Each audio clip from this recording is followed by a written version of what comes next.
What's going on, everyone? This is Eric Seekers with the SIU Career Development Center, and today we are going to be talking about tips that you can do to prepare yourself for the interview. First thing you need to do is research. You need to understand some of the questions that are going to be asked of you so that you can build some answers. Now, you don't want to be too rehearsed, but you do want to have an understanding of how you want to answer each question. That being said, you need to know yourself so that you can answer these. You need to know what skills you have, what experience you have as it relates to the position, what are your career goals. You need to understand how this job application showcases your skills and can be applied to the position you're applying for. Make sure you dress appropriately, make sure everything fits. This is an issue that we've seen time and time again. You want to dress for the job. So you're trying to demonstrate that you are a professional in this case. Now, these are some things that you should take to the interview. Take extra copies of your resume, your reference list, and a list of questions you have for the interviewer. Having a portfolio of your performance pieces is also applicable if you have a portfolio. This is important because you want to be able to reference your resume while you're giving your answers. And if you're referencing off of your own resume and you have to give it away to someone that's there, then it's going to be harder for you to interview. Now, having extra copies is always a good thing. Also, something that you're going to need to bring, breath mints to make sure that you don't leave a bad impression. Extra money for parking and public transportation. You never know if you're going to have to pay $5 to park in the building and then go into your interview. Have a nice notepad and a business folder with a good pen. I recommend having a good Padfolio. Just looks professional if you're writing in there. And then if you have questions, you can directly write down the interviewer's answers so that you can reference those when you're considering taking the position. What not to take to an interview. Now, gum. You don't want to be chewing gum while you're there. You want to make sure your cell phone is off. You don't have your iPod in listening to music. You want to make sure that you don't have coffee or soda or anything like that. Make sure your family and your friends are not at the interview with you. This makes it look like you're not prepared for the interview. Note here, if you have a lot of piercings, it might be good to leave some of your rings at home. Earrings only is a good rule. Make sure you cover your tattoos if you have anything inappropriate.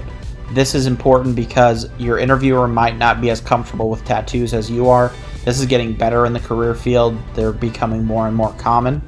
But you don't want to get an interviewer that is very old-fashioned and sees your tattoo and immediately writes you off of an application. Here are tips specifically for virtual interviews. Make sure you check your camera and mic before your interview. You don't want to be the person that gets on the interview and then they can't hear you because your mic isn't working, or they can't see you because your camera isn't working. Make sure you give yourself plenty of time to troubleshoot any issues that you have and get them fixed before you have your interview. Check your background. You want to make sure that you do not have anything too cluttered or inappropriate. Dress the same as you would for an in-person interview.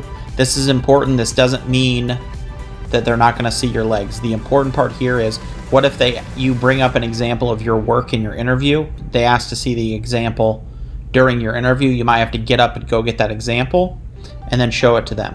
So you want to make sure that you're dressed properly from head to toe. Familiarize yourself with the platform that you're using for the interview.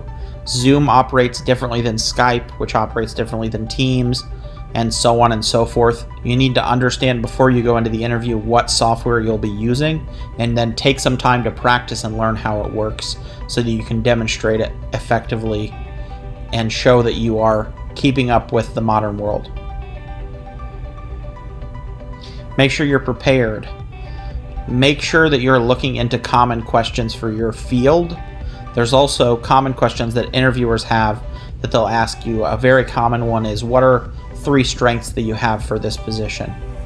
That's really easy to answer when you factor in your past experience and your past skills and how they directly apply to the job you're applying for.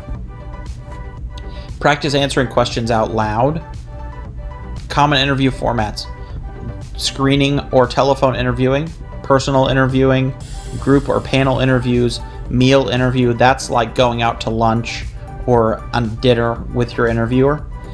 On-site interviews, behavior-based interviews. Plan ahead. This is very important when you're in a new location that you've never heard of or been to before. Lay out your clothes the night before so that you're not delayed and getting there late. Have directions ready to go with your estimated driving time. If it says that it's going to take 20 minutes to be there, to get there by car, then you might want to factor in more time depending on what time of day your interview is. If it's early in the morning, you might run into rush hour. If it's in the afternoon, evening, you might have less traffic. So you need to factor those things in. Set your alarm early. Avoid caffeine, which can increase anxiety for interviewing. Make sure you arrive early to the interview because you could show up to one location and they could tell you that it's the next building or a different floor. These are all things that have happened to people. Make sure you have time to deal with any of those obstacles that get in your way.